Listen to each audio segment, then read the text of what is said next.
everyone. Welcome back to the OnBase Podcast. I'm your host, Chris Moody, and today I'm very excited to be joined by Jonathan Moran from SAS, and we're talking about reimagining decisioning in the AI era.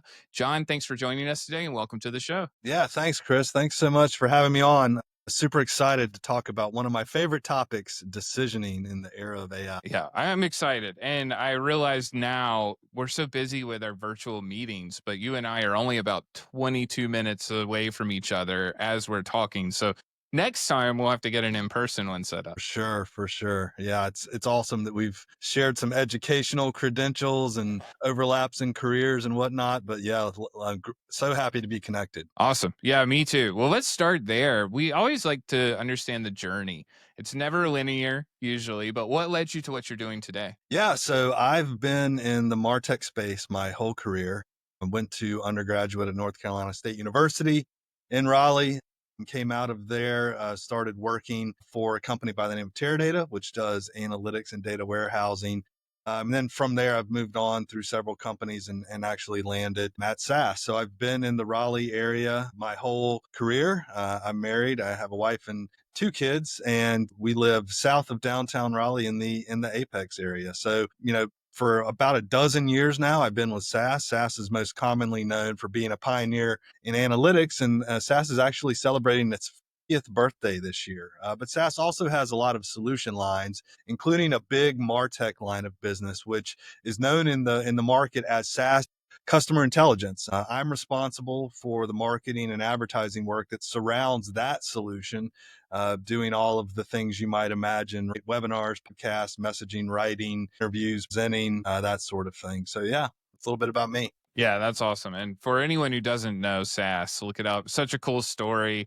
And being in our backyard is really advantageous too. But I have friends, some folks early on at SAS were at GameStop, but understood how to work computers and data and then jump in. Just some really cool stuff that's in the background and history of SAS. But AI decisioning, I'd love to talk about that more. I think many are embracing AI somewhat blindly and just jumping right in as AI decisioning is rising in prominence. Why is it so important to strike the right balance between the adaptive AI-driven decisions and structured governance of enterprise decisioning? Yeah, so I think there's a few main reasons that organizations really need to negotiate that balance between more traditional enterprise decisioning and these new AI decisioning initiatives. So first, for those that aren't familiar, a quick definition to differentiate the two, right? Enterprise decisioning combines rule-based decisioning with more advanced analytics, business rules, workflow automation. It relies on those predefined rules and conditional kind of if-then logic and other behavioral and customer-based conditions to guide the decision-making. Often these rules are simple. They can be complex, but they usually cover areas like approvals, workflows, and what we call in MarTech next best offer or next best action. Enterprise decisioning centralizes control and oversight, making it possible to define, test, refine organizational decision models. Whereas AI decisioning, which is kind of a newer technology, uses artificial intelligence to make automated business decisions without as many guardrails as what enterprise decisioning might have. So it follows a progression from analytics to artificial intelligence to machine learning, then down into reinforcement learning, using large data sets, both historical and current data, to inform decisions. Reinforcement learning uses these algorithms that essentially learn from data, right? So the idea is that adaptive decisions can improve outcomes over time, and humans are very minimally involved. And because of that analytical path, these systems are used to predict future outcomes and behaviors, such as likelihood of making a purchase or canceling a service. And because AI is involved, a natural characteristic is that decisions can be made automatically without needing that constant human oversight that enterprise decisioning might need. So, we talk a lot about a balance, right? And I think for businesses, there is a balance between enterprise decisioning and AI decisioning. But, ultimately, whether the scale is tipped in one direction or the other depends on several factors, right? Now, I would say the first factor is really risk tolerance, right? A lack of balance can expose the enterprise to risks such as regulatory penalties, reputational damage, unintended consequences of autonomous decision making. So structured oversight or really acts as a safety net, ensuring that AI operates within clearly defined bounds, right? And so AI decisioning, it delivers responsiveness and a competitive edge while providing the governance and the guardrails that are needed to use AI responsibly and sustainably at scale. And I think that organizations that balance both will drive better outcomes, right? Faster, safe, and better decisions aligned with strategic goals. So risk is the first thing that should be accounted for, risk tolerance. I would say the second thing is really this appetite for agility versus accountability, right? And so AI decisioning brings speed and adaptability, allowing enterprises to respond in real time to data and changing customer behaviors and conditions. However, without the level of structured governance that enterprise decisioning typically has, agility can lead to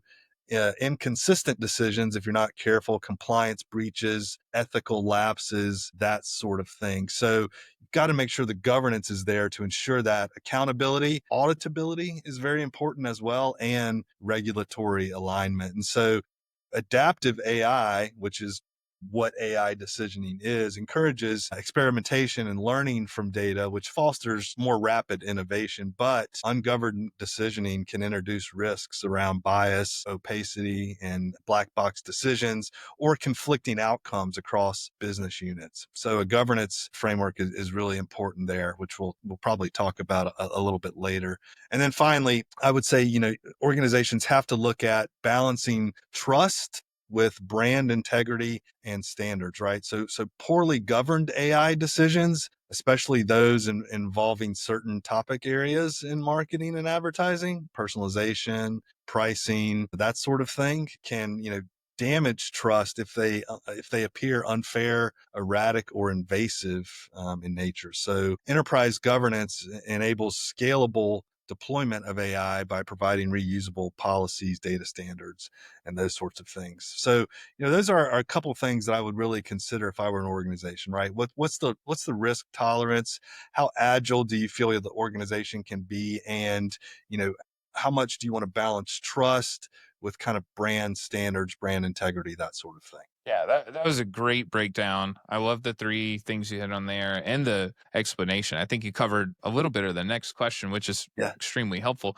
The black box comment, I was smiling when you said that. I mean, I, you never want a seller to say, "Why did you pick this account?" and then not be able to answer the question. Just AI, jazz fingers. That's what I've always said about that one. We actually did a video shoot several years ago, which you will know where this is, Dorothea Dix Park, and Uh-huh. it was me smashing a black box. So we recreated the office space scene. Just with you That's being fun. local, you know exactly where we were before the park opened and all of that, the new park. But I'd love to understand as everything has changed, we're moving from if then decisioning that still exists, right? But also the AI decisioning. If we think about customer experience, if we're the end user, if we're the customer, how is that balance between enterprise decisioning and AI decisioning changing an area like customer experience? Yeah. So, right now, enterprise decisioning, or this if then rules based decisioning, and AI decisioning, right now, I think they serve two different functions within an organization. The fact of the matter is, you can't really have one without the other. I think that AI decisioning and enterprise decisioning or rules based decisioning are eventually going to merge. It's possible in the future, but it hasn't fully happened yet. Could enterprise decisioning act as a governing body for AI decisioning? Absolutely. I think that the key difference lies in how each approach uses technology and data, right? And so I think that, as these two come more and more together, right, we're going to see evolution occur, right? Both enterprise decision and AI decision are moving to being more dynamic, They're both integrating real-time data more, contextual inputs, predictive signals to guide those decisions dynamically. Both are becoming more centralized and interoperable, working across marketing, operations, service, and risk domains. And I think this unification is going to help deliver more seamless and consistent customer journeys and experiences, right? And finally, I think both are becoming more well governed, providing transparency, stability, and we know that these are essential for regulatory compliance, auditability, and risk management, especially in highly regulated industries, which is where SaaS often plays. What we're seeing is that right now brands want to have both, right? They've got that enterprise decisioning kind of framework in place. They've got a library of rules that they're using, but they're thinking about, if they haven't already, deployed, how can I integrate AI decisioning to take, the adaptive decision making that I have as an organization even further? And so I think with regards to CX, right, enterprise decisioning puts that structure in place, ensures a customer is treated consistently across channels, receives offers aligned with corporate policies and constraints and that sort of thing, and interacts within governed boundaries. And then AI decisioning right now is acting as that layer or that flavor on top of enterprise decisioning that refines the moment, selects the next best experience or interaction based on behaviors, preferences, and patterns. So that's how I really see those coming together to impact the customer experience. I love that. I think it's such an opportunity to be more proactive too. We've covered this on a podcast before, and it was more about pricing and packaging. And, someone was talking about internet services, and it's, hey, you usually only call when something's wrong or when your price goes up. But what if we knew you've got 4 kids? You probably have 50 devices connected. You have a movie room beside you. Your kids play Fortnite. Your needs are very different. So, what if we could look at all that data and then proactively make you an offer? So I think that's the part for us as customers too, not just where we work. There's such an opportunity to be more tailored to what we need. And you talked about seamless. I'm curious if we start to think about silos. And I know there are no silos at SaaS or demand base, so we don't have to worry about that where we work. But for organizations that struggle with the siloed systems or legacy architectures, or maybe not even people talking, Yeah. that's usually the problem with sales and marketing. They just don't talk enough, not speaking Right. the same language. What are some practical strategies that leaders can employ to move towards a more seamless enterprise wide decisioning framework? Yeah. So Chris, this is easy to say, but hard to do, but I'm going to say it anyways. And that is, you've got to view everything with an enterprise wide versus departmental lens, right? I often talk about MarTech stacks and MarTech ecosystems and what they look like and how they should all be, interlocked and that sort of thing. And I always put in, you've got to have kind of that enterprise decisioning layer, right? And it's got to be across sales, service, risk, so forth and so on. But the problem is the way that businesses and organizations have been structured from their inception, it's almost like they're siloed by default, right? And so I think that when we think about, the enterprise wide decisioning layer, we have to think about people, right? What are the org structures, processes, right? What operational model shifts need to take place, organizational model shifts, and then technologies, right? What technologies do you need to put in place that you might not have in place to help you do decisioning from truly an enterprise level, right? And so if we break each one of those areas down, right, those 3 areas of people, process, and technology, first let's start with people, right? So people have to be equipped to understand the value of seamless versus siloed decisioning. If we think about it from a customer experience perspective and an omni-channel orchestration perspective, knowing what decisions are being delivered across departments from a customer interaction point of view is critical, right? And we know that a lot of brands don't do that today, whether it's internet providers, financial institutions, insurance organizations, so forth and so on. So knowing what decisions are being delivered, right? And so the success there isn't just technical, it's really cultural as well, right? You've got to be able to equip teams with training, clear communication strategies, and champions to foster kind of buy-in into enterprise decisioning across the organization, emphasizing things like, long-term strategic value of knowing what was said to a customer in the contact center versus what you just sent them in email. And, how far off are they, or how close are they, or are they sequential in nature?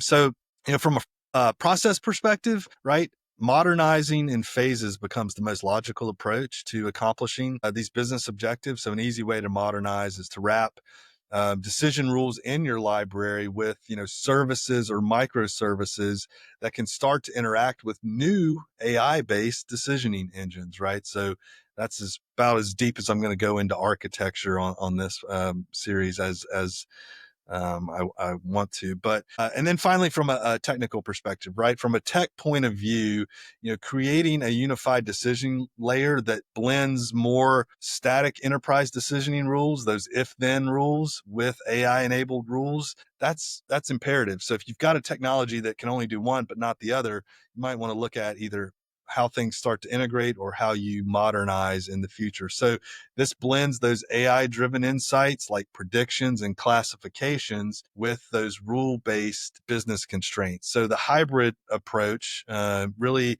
enables personalization and adaptability with the guardrails that we were talking about earlier, set by organizational policies and regulations. So if you start with a library of rules that are use case specific and reusable across departments, and then prioritize high impact use cases, you can start to demonstrate that ROI. And so I think that, from a tech perspective, tech has to be governed, right? Tech on its own can be dangerous, as we've seen multiple times now. I think one of my most favorite examples is some of the struggles that Waymo is having. For those, who are familiar with Waymo, look up what's happening with some of the self-driving cars on the West Coast. Anyhow, wrapping this answer up, right?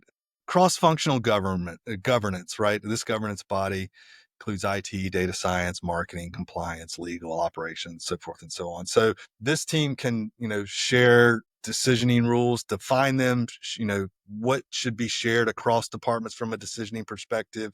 What are our risk thresholds? What are our ethical standards, KPIs, that sort of thing, making sure that decisions are both agile and accountable. And so, from a data process point of view, I think that organizations should build or upgrade data pipelines to enable real-time or near real-time data flows into this decisioning framework that we're talking about, this hybrid decisioning framework. Timely unified data is critical for making these relevant and adaptive decisions at the moment of interaction. So, that's what I would consider. Start looking at things from a people, process, and tech. Awesome. Yeah, I've had some great experiences in Waymo. I have seen the news, but it was nice not talking to someone. Sometimes with the work, it's just, I just need to get there. I want some quiet time. But my wife was a little angry. She was saying, what if this happened? What if this happened? And yeah, I think one area that you were talking about when we hit on ethics and policies and regulatory, there's this tendency for a lot of us to do the Drake meme, the kind of stiff arm thing, Yeah. or the Heisman for those who don't know the meme I'm talking about, and discount that, move on to the next topic.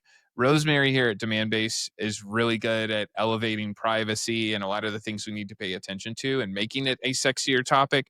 But there's one thing I'd love to hit on there. And as we think about AI decisioning, how do we make sure that it's ethical and trustworthy, but still allowing for innovation? And I'm sure that there's a role governance plays in this. And to your point, I mean, just like the Waymo example, we've probably all seen some times where Grok has gone a little wild on X or Twitter and seen some of what can happen if we don't have everything buttoned up and figured out for all the possible scenarios. And I'm sure everyone's seen Terminator 2. So not to say that not having ethics and trustworthy policies and rules and regulations is going to take us into Terminator land, but how do we do that balance of being ethical, scaling for innovation, and where does governance fit in? Yeah, I think, Chris, we're kind of dating ourselves because we're talking about Terminator 2 and Office Space, which I looked the other day just because I was curious. I'm ready for the Office Space remake, but Office Space was released in like 99 or something like It's that, early so 2000s. sad. I There are know, I multiple know. people on our team that haven't seen it. And just Right. me They have saying no the idea what it Bobs, is. Right. they're going, what do you mean? And I'm Yeah. like, the Bobs. Yeah.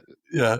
It's anyways. Yeah, governance is critical, right? And got to make sure that decisions that are delivered to customer interaction channels remain ethical, trustworthy, and really governance comes in a few different forms, right? So SAS recently did some research with an organization called Coleman Parks, and we looked at organizations' readiness for AI initiatives. And it really highlighted some interesting data points. So, as you might imagine, 80% of all personas inside of organizations say that they use generative AI daily. And when I say generative AI, I'm speaking LLMs, not synthetic data generation and digital twins and that sort of thing. So we see very broad usage across organizations. But then the next question was, how many of you have well-established governance frameworks in place? 7%. How many of you organizations provide a high level of training around generative AI governance and monitoring?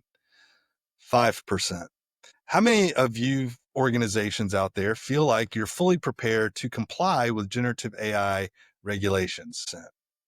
So we've got 80-90% of people using it, but we've got single digits when it comes to having governance initiatives and frameworks in place. That's obviously a very large gap. So the gap exists between usage and actual readiness. And what does that create? That creates concern, that creates risk, and it ultimately creates danger, right, from an organizational perspective. And we see that show up when we ask the question, what are your concerns regarding the usage of generative AI and AI more broadly in your organization? The top 3 concerns in that same research report from respondents: data privacy, security, and governance, which are all very closely related to each other. I mean, they're slightly different, but they all fall under that same umbrella. And this is above other options for their answers, which could be ethics, accuracy, bias, cost, trust.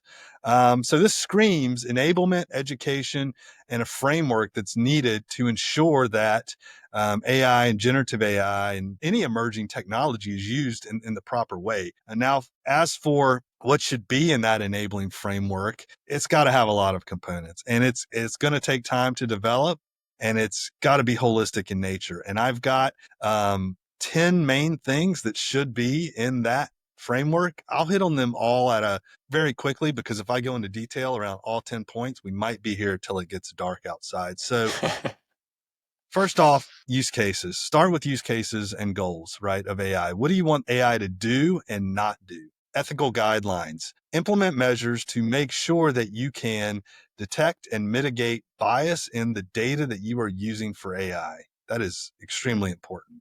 Privacy and data protection. The way that data is handled. Ensure compliance with data protection laws and regulations, including how it's collected, stored, used, moved, encrypted, so forth and so on. And oh, by the way, make sure that you obtain consent from users when collecting data and using it, right? That's why we see things like these cookie notices on websites and whatnot. Next up, number 4, security. Strong security measures to protect the AI system from unauthorized access and misuse. Number 5 is QA. Establish protocols for testing and validating the accuracy, reliability, and outputs of the AI system. Please test it in development before you put it into production. We've seen what happens when that's not done. Legal and compliance. Make sure that you're, of course, adhering to relevant laws. A human in the loop, or the human component. Make sure that ethical review and impact assessments are done. Have that ethics review board in place. This is the human in the loop component to assess potential ethical issues related to the AI system. Train people who are interfacing with it. That's, the 8th thing. Training and education is, of course, very important. Oversight. So governance and oversight. This is define the governance structure for overseeing the development, deployment, usage, modernization of the AI system. And then finally, fully close that loop, right? So create a process for incorporating feedback and lessons learned from the in order to enable ongoing improvement of the AI system. So there's a lot of things that should go into a framework, but all of those things are slightly different, but very important. Yeah, those 10 were great. And we didn't talk about this in the lead in, but I was sued over a blog post way back in the day and used to rank number 1 for sued over a blog post. And I think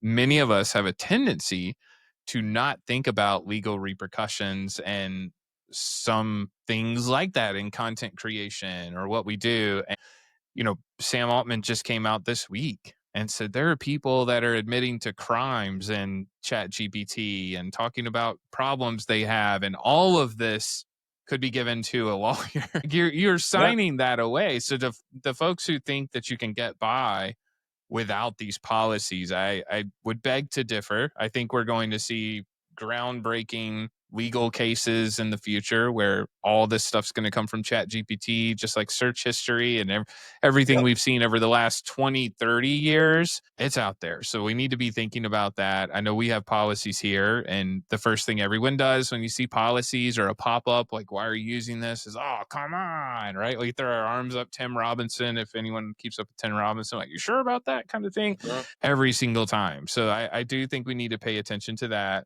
And, I'm curious, before we jump into some of the quicker questions and close things out, if we think about modular architectures and some of the nimble, agile ways we need to integrate AI decisioning across enterprises. You talked about use cases Yeah. as one of your 10 things. What are your favorite use cases that show how that approach of having composable modular architectures will deliver real value? Yeah. So, as far as kind of tips, right, for implementing, composable modular architectures, integrating AI decisioning, that sort of thing, got a few tips there, and then we can kind of talk a little bit about cases. So, you know, start with the end in mind. Same with the use cases. Start small, architect for scale, right? So the end is, you've got this scalable enterprise, widely used AI system, but start with simple use cases and then work over time and put those frameworks in place where you can grow into your big bad AI decisioning framework that's combined with those enterprise decisioning libraries. Make sure you can infuse, plug and play agents, right? So you're going to want to obviously kind of bolt on and integrate technology over time. So these are both internal and external models and rules and that sort of thing. We know we haven't talked about it a lot, but AI decisioning is kind of one of the foundations that's going to be used for agentic AI, that's going to be our next big marketing topic over the next couple years, just as generative AI has been. And then we'll get into quantum computing and all of that stuff. Yeah, agents are going to need to be incorporated there. And so, that requires an API first design approach, openness, extensibility, and you've got to be able to, infuse the governance, right? Whether it's, internal governance systems or it's, external technology providers you're using to infuse governance to make sure that you've got explainability, you've got bias mitigation, right? Because just as you mentioned, right, other organizations might come to your organization and say, hey, why did you deliver that decision? And, this was offensive and so forth and so on. And there could be implications to what you're actually delivering. And then finally, make sure you're sharing ownership for the system across the business, right? And we've talked about this: IT, data science, engineering, so forth and so on. So as for examples of how this delivers value, right? Implementing AI decisioning and evolving beyond enterprise decisioning really achieves one of the first goals of digital transformation.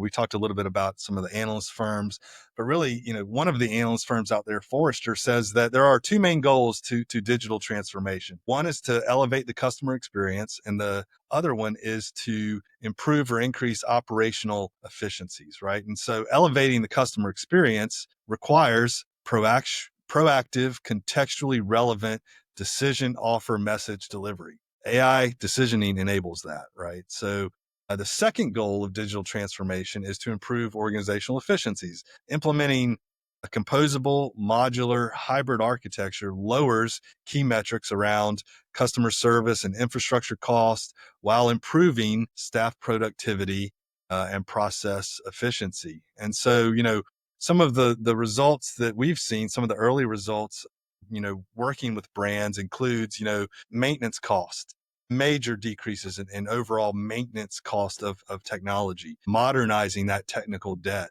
We've seen a lot of examples of technical debt failures, whether it's via airlines or other industries where they're really struggling by waiting to make the decision to modernize some of their technology. A reduction in total cost of ownership, millions of dollars in reduction of that by moving to a more automated and adaptive decisioning framework. Improvement in marketing ops, right? Freeing up your marketers not to have to do so much tactical work. I mean, I think that you and I can both attest, tactical in marketing can be overwhelming at times. So being able to be strategic and think about things strategic is certainly welcomed. And then finally, just process efficiencies, right? We've seen huge process efficiencies because of that automation and improvement, the continual improvement of the process. So those are just some of the things that we've seen. Yeah, those are great. And the combo of the last two, I think that's probably my favorite thing about where we are in our industry. I think the more we can embrace AI to take care of plenty of the tactical things and to help us with better decisions and next best actions and all the things that we can do, that frees up time for us to use AI and humans to be more creative and be more Right. strategic. And if I'm betting on anything, if I'm a CMO and I'm betting on anything right now, it's going to be creativity. So tying to relevance and personalization and really breaking through and standing out. And I think many are stuck in that efficiency loop where Yep. it's just efficiency for efficiency's sake, which is very important. I'm not discounting that. But with efficiency, that gives us the time and the ability to be more strategic. So that's where I Yes. get really excited about this. And I'm curious, this is very related. You could hit on that too, but how do you stay ahead today? Everything changes on a daily, weekly basis in this space. What is your strategy for staying ahead? Yeah, I do not claim to be the smartest person out there, that's for sure. And I love to find interesting takes in the space and latch on to what thought leaders and influencers and even vendors are putting out, right? I think that some people that focus on AI decisioning are ahead of the pack in terms of how they are thinking about the future. And I think vendors are as well. Analyst firms will tell you that what vendors talk about and where brands are, there's about a 5 year, 3 to 5 year gap there, right? So I think that there are, thought leaders within brands, but also that operate as kind of their independent, operate on their own as independent kind of agencies and consulting firms that have a lot of knowledge in this area and where things are going. I think we talked about Chris Penn. Chris Penn comes to mind, certainly a great mind in the space. Ronald Van Loon, Bernard Marr.